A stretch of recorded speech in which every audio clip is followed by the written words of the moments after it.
سری لنکا صرف 2.25 کروڑ لوگ تھے، یہاں 22.5 کروڑ عوام ہے. Just imagine that. ایک دفعہ یہ شروع ہو گیا انتشار جو ہونے والا ہے. بزنس مین سڑکوں پہ ہیں، پیسے ہیں نہیں ان کے پاس ایل سیز کھولنے کے لیے. $4 ارب کی وہاں گڈز پڑی ہوئی ہیں وہاں کراچی پورٹ کے اوپر. شارٹیجز آنی شروع ہو گئی ہیں. آگے خطرہ تیل نہیں ہوگا. جب آپ کی ریمیٹنسز بھی گر گئی ہیں، ایکسپورٹس بھی گر گئے ہیں، تو ڈالر تو کم آنے شروع ہو گئے. تو ہم ڈوب رہے ہیں اس وقت، ڈوب رہے ہیں، واقعی ڈوب اور رہے ہیں. اگر یہ اس وقت نہ قدم اٹھائیں گے، اور ایک ہی قدم ہے کہ آپ کسی طرح سٹیبلٹی پیدا کریں، وہ صرف الیکشن سے آ سکتی ہے، فری اینڈ فیئر. اس کے بعد ایک پاکستان میں وہ ایک مینڈیٹ لے کے گورنمنٹ وہ سرجری کرے پاکستان میں، وہ ریفارمز کرے جو آج تک کبھی ہوئی نہیں اور جو ہونی ہے. خان صاحب، آپ اگر آ گئے تو روتھلیس احتساب کریں گے اس دفعہ without taking any pressure from any one? دیکھیں، سب سے پہلے انصاف، رول آف لا جب تک ہم پاکستان میں قائم نہیں کریں گے، جو سب سے بڑا پاکستان کا اثاثہ اوورسیز پاکستانی ہے، اگر وہ اپنے پیسے پاکستان لے آئیں، 1 کروڑ باہر پاکستانی بیٹھا ہے، ڈالرز ان کے پاس ہیں، ان کی ریمیٹنسز پہ ہم آج کھڑے ہیں. اگر ان کی انویسٹمنٹ آنی شروع ہو جائے، ہم نہ آئی ایم ایف کی ضرورت ہے، نہ سعودی عربیہ ان سے بھیک مانگنے یا باقی ملکوں سے. ایک دفعہ ان کی انویسٹمنٹ تو آئے. وہ انویسٹمنٹ کیوں نہیں آتی؟ کیونکہ انصاف ہی نہیں ہے. لوگوں کو پاکستان کے جسٹس سسٹم پہ اعتماد نہیں ہے.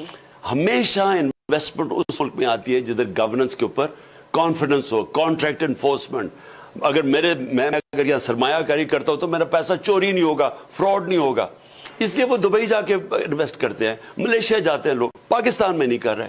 تو اس لیے نمبر 1 چیز ہے رول آف لا قائم کرنا پاکستان میں. اس کے بعد سرجیکل ریفارمز چاہیے پاکستان میں، تاکہ یہ جو مافیاز بیٹھے ہیں، ایلیٹ کیپچر ہے، یہاں سے جو ڈالر باہر جا رہا ہے، ساری رولنگ ایلیٹ یہاں سے پیسے چوری کر کے ہنڈی حوالے کے ذریعے باہر بھیج رہی ہے. ملک کیسے آگے بڑھ سکتا ہے؟ خان صاحب، وی ہیو 5 more minutes، جس میں سے میں چاہوں گی کہ آپ 1 منٹ میں تو پہلے پنجاب کے کیئر ٹیکر کا جواب دے دیں، کیونکہ اگلے 4 منٹ میں I want to ask you completely something different from politics. دیکھیں، پنجاب کے اندر اب کے پی میں کیا ہوا؟ ایک اعظم خان سلیکٹ کیا. سب کو پتا ہے کہ ایک ایماندار، ایک ایسا آدمی، ایک credible neutral umpire opposition government نے تسلیم کر کے. اب پنجاب میں کیا ہو رہا ہے؟ ہم نے اپنی طرف سے بہترین وہ لوگ دیے جو پرو پی ٹی آئی نہیں ہیں. سکیرا ہیں جو کیبنٹ سیکرٹری ہیں ان کے، شہباز شریف کے، ان کے ساتھ رہ چکے. اور ایک اور ہم نے نام نہیں، ایک نصیر خان کا نام دیا جو کہ ورلڈ ہیلتھ آرگنائزیشن کے اندر چیئرمین رہ چکا ہے. ہم نے اپنی طرف سے کریڈیبل نام دیے. انہوں نے کیا نام دیے ہیں؟ ایک فرنٹ مین ہے زرداری کا، ایک فرنٹ مین ہے شہباز شریف کا. وہ ایک کرپٹ ترین آدمی ہے. ایک نے پوری رجیم چینج میں ہمیں گرانے کی پوری سازش کے اندر وہ ملوث تھا. وہ اور اینٹی پی ٹی آئی ہے. یہ ان کا آئیڈیا نیوٹرل امپائر کا. کیئر ٹیکر کا تو مطلب یہ ہے کہ آپ کا نیوٹرل امپائر کھڑا ہو. انہوں نے تو وہ آدمی کھڑا کر دیا ہے جو کہ نون لیگ سے بھی ہمیں زیادہ نقصان پہنچانے والا، وہ اس سے چیف منسٹر. آپ ایکسپٹ کریں گے یا فائٹ کریں گے اس کو؟ بالکل اس کو ایکسپٹ نہیں کریں گے. ہمارے پاس اس کا ٹریک ریکارڈ ہے پورا. ہمیں پتہ ہے الیکشن کمیشن کا فیصلہ آپ ایکسپٹ نہیں کریں گے اگر ایسا کوئی خدا نہ خواستہ؟ دیکھیں جی، الیکشن کمیشن اس طرح کا آدمی اگر اپوائنٹ کرے گا، پہلے تو الیکشن کمیشن کی ویسی کریڈیبلٹی ختم ہے.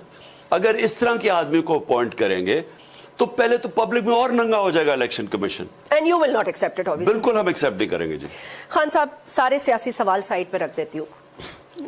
آپ کو میں بہت عرصے سے جانتی ہوں. آپ کی پارٹی کی گروتھ میں نے دیکھی، بلکہ اس دن پریزیڈنٹ آف پاکستان سے میں نے انٹرویو کیا تو وہ کہہ رہے تھے ڈاکٹر صاحب کے ایک زمانے میں ہمیں ٹانگا پارٹی کہا جاتا تھا، اور آج اللہ نے آپ کو ماشاءاللہ بہت عزت دی ہے. You are very popular, people, لوگ آپ کو چاہتے ہیں، دل سے چاہتے ہیں.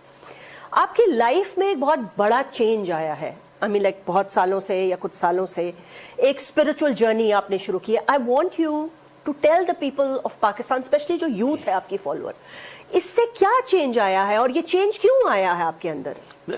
اصل میں جاسمین دیکھیں، جو چینج ہے نا، جس وقت لا الہ الا اللہ کا مطلب لوگ سمجھ جاتے ہیں نا، اور سمجھ جاتے ہیں، بولتے نہیں ہیں، اوپر سے جب دل میں چلا جاتا ہے تو چینج تب آنا شروع ہوتا ہے. ایمان انسان کے اندر چینج لاتا ہے. جب آپ کو یہ پتہ چل جاتا ہے کہ ایک اللہ ہے اور آخرت ہے، اور میں اللہ کے سوا کوئی اور کسی کو خدا نہیں مانتا. اور وہ پھر اگر آپ اس کے اندر جب غور کرتے جاتے ہیں آپ کی زندگی آسان ہو جاتی ہے. ایاک نعبد و ایاک نستعین، یہ وہی کلمے کا ایک اور طرح کے، اللہ صرف تیرے سے میں عبادت کرتا ہوں، تیرے سے مدد مانگتا ہوں، صرف تیری عبادت کرتا ہوں. چینج تب آتا ہے انسان میں. اور وہ چینج کیا ہوتا ہے؟ انسان آزاد ہو جاتا ہے. اور صرف آزاد انسان کی پرواز ہوتی ہے، غلاموں کی پرواز نہیں ہوتی. علامہ اقبال کی اگر آپ شاعری سے ہی سمجھ جائیں تو وہ جو کیا رہے ہیں لوگوں کو، اس وقت غلام ہندوستان میں مسلمان تھے، ان کو آزاد کرنے کے لیے جگا رہے تھے. اور ان کی خودی کی اور خودداری کا، لا الہ الا اللہ انسان کو خوددار بناتا ہے، غیرت دیتا ہے. میں کسی کے سامنے جھکتا نہیں، میں جھوٹ نہیں بولتا، جھوٹ پکڑا جائے گا میری غیرت خراب ہوگی.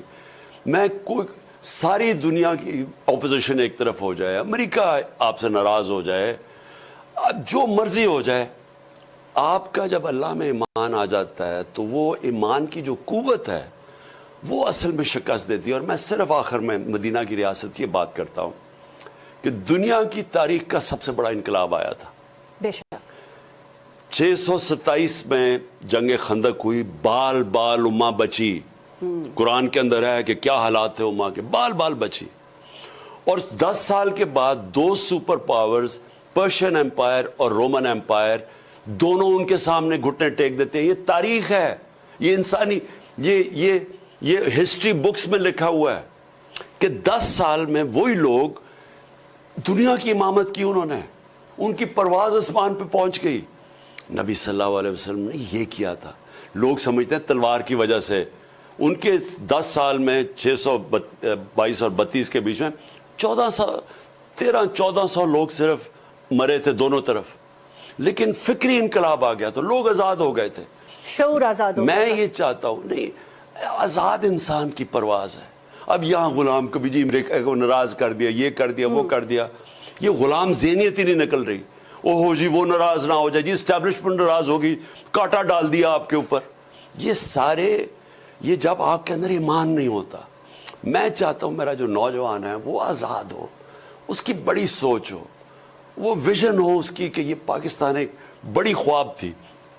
شہباز شریف ہندوستان سے منتیں کر رہے جی ہمارے سے بات چیت کر لیں، ہمارے سے غلطیاں ہو گئی، ہم نے کوئی 3 جنگیں گرا کے مار کھا لی، ہمیں خدا کے واسطے ہمارے سے بات کر دے. اور وہ کہتے دہشت گردی پہلے ختم کرو پھر بات کریں. جی. یعنی یہ وہ ہیں جو پیسے کی پوجا کرنے والے لوگ ہیں، یہ ہمارے اوپر بیٹھے ہوئے تھے. میں اپنی نوجوان قوم کو کہتا ہوں کہ دیکھیں، اپنا مقام سمجھیں. آپ ایک نبی صلی اللہ علیہ وسلم کی امت ہو. وہ جو دنیا کے سب سے بڑے لیڈر تھے، انہوں نے دنیا کی تاریخ کا سب سے بڑا انقلاب لے کے آئے تھے. اللہ حکم کرتا ہے ان کی سنت پہ چلو، کیونکہ وہ ہماری بہتری ہے. ہم جب ان کی سنت سے اترتے ہیں تو ہم یہ بن جاتے ہیں جو مولانا رومی نے کہا تھا کہ جب اللہ نے تمہیں پر دیے تو کیوں چونٹیوں کی طرح رینگ رہے ہو. ہم زمین پہ رینگ رہے ہیں. اور میں لوگوں کو، اپنی قوم کو، اپنے یوتھ کو، میں وہ اس واپس پاکستان کے خواب کی طرف لینا چاہتا ہوں. وہ یہ نہیں تھا یہ جو بن گیا پاکستان، کبھی وہ ادھر پھر رہا ہے بھکاریوں کی طرح، کبھی ادھر پیسے مانگے، کبھی ادھر. یعنی مجھے شرم آتی ہے کہ ہماری یہ جو رولنگ ایلیٹ ہے لوگوں کو کہہ رہے ہیں پاکستان میں پیسہ لے کے آؤ اور خود پیسہ چوری کر کے باہر بھیج رہے ہیں. بالکل. میں چاہتا ہوں لوگ سمجھیں کہ یہ ایک نعمت ہے پاکستان، لیکن اس کے لیے، آزادی کے لیے لڑنا چاہیے. حقیقی آزادی قربانیوں کے بغیر نہیں دی جاتی. تو میں جب نکلتا ہوں، میں اس کو پالیٹکس تو سمجھتا نہیں، میں جہاد سمجھتا ہوں. میں اپنے ملک کے لیے جہاد لڑ رہا ہوں. مجھے کہتے ہیں جی آپ کی جان کو خطرہ ہے، یہ ہے وہ. اللہ کے فیصلے کے بغیر کوئی دنیا سے نہیں جاتا. مجھے کسی صورت یہ بچنا نہیں چاہیے تھا. جو پلان انہوں نے کیا ہوا تھا ان تینوں نے مل کے، مجھے تو بچنا نہیں چاہیے تھا. ایک بندوق والا سامنے کھڑا تھا، ادھر سے ایک نیچے سے 30 فٹ سے ٹرینڈ شوٹر تھا. وہ اب تو ثابت ہو گیا جو جے ٹی میں ہے، وہ ٹرینڈ شوٹر تھا. اور 3 شوٹر تھے، ایک اور تھا، ایک اور شوٹر تھا. 3 ڈفرنٹ گولیاں ملی ہیں، شیلز ملے گولی. تو مجھے تو بچنا ہی نہیں چاہیے تھا. اللہ کی ذات. اور جس طرح میں بچا ہوں، مجھے تو پتہ، جب میں گرا تھا تب مجھے پتا تھا کہ اللہ نے مجھے بچایا. تو یہ ہم خوف دور کر دیں کہ کوئی آپ کو یہ ڈرائے گا, یہ جو دھمکانا ہے, میں یہ کر دوں گا, میں ریڈ لائن ڈرا کر دوں گا, کوئی کچھ نہیں کر سکتا. اوپر اللہ ہے اور میرا یہ ایمان ہے, اور اس لیے میں سمجھتا ہوں کہ جو مرضی کر لے میں جیت جاؤں گا انشاءاللہ. خان صاحب بہت بہت شکریہ, تھینک یو ویری مچ. آپ سے گفتگو کی آج یہاں زمان پارک میں, آپ نے ہمیں وقت دیا and you answered all my questions. یہ جو آپ نے یوتھ کے لیے میسج دیا ہے, دس از ویری امپورٹنٹ کہ سنت رسول پہ ضرور چلیں وہ, اور also tell them that they should be encouraged کہ ان کی بایوگرافیز, ان کی لائف کو اسٹڈی کریں, پڑھیں جیسے آپ کرتے ہیں, اینڈ دین یو نو اپنے اندر ایک ٹھہراؤ اور بدلاؤ ضرور لائیں. یہی آپ کا خواب ہے, طاقت لے کے, اور طاقت لے کے, یہی آپ کا خواب ہے, اور خوف ختم کر دیں, اپنے خوف ختم کر دیں, اور یہی پاکستان کا ویژن آپ دیکھ رہے ہیں اور بنانا چاہتے ہیں. اور بخوف و خطرہ ہو کے خان صاحب نے کہا, یہ بھی بڑی خبر ہے, انہوں نے کہا کہ میں جیت بھی جاؤں گا. ناظرین, آج یہی پروگرام کا اختتام ہوا. آپ مجھے فیڈ بیک دے سکتے ہو آن ٹویٹر. اپنا بہت بہت خیال رکھیے گا. ہم سب کی طرف سے اللہ حافظ.